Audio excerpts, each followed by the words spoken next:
Joseph Emidy was a violinist and composer who, by the end of his life in 1835, was Britain's first black composer and the best musician in Cornwall. He's part of the history of Cornwall in the UK, but he's mostly been forgotten, and we want more people to know about this man and his extraordinary life.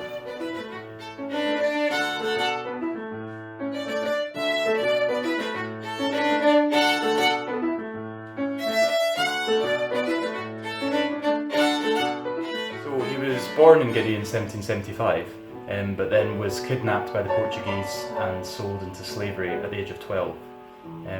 He was then taken across the sea to Brazil, where he worked on the plantations. Somewhere along the line, he learned the violin, and he was really great at it, and so brilliant that he was freed and taken to Lisbon.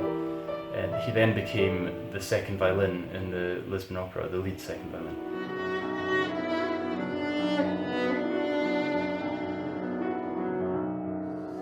However, after a few years, a British admiral took a liking to Emidy's violin playing, so he ordered some of his crew to press gang Emidy, and they kind of kidnapped him and took him onto a ship. So for 4 years, Emidy was the ship's fiddler, and he wasn't allowed to go to shore at all in case someone else stole him or he escaped.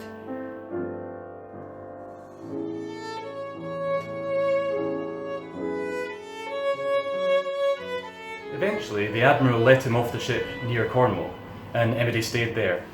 He became the leader of the Truro Philharmonic, playing the violin and writing loads of music.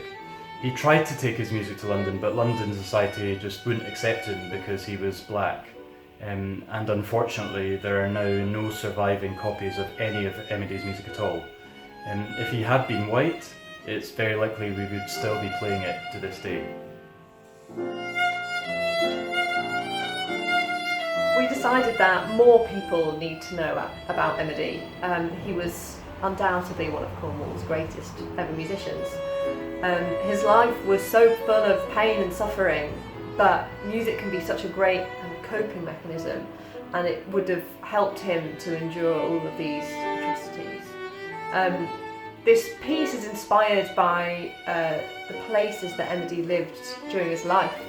And it doesn't sound anything like the music that he himself would have written, but we wanted to evoke the spirit and the strength of a man who was so clearly extraordinary, and to tell his story to more people.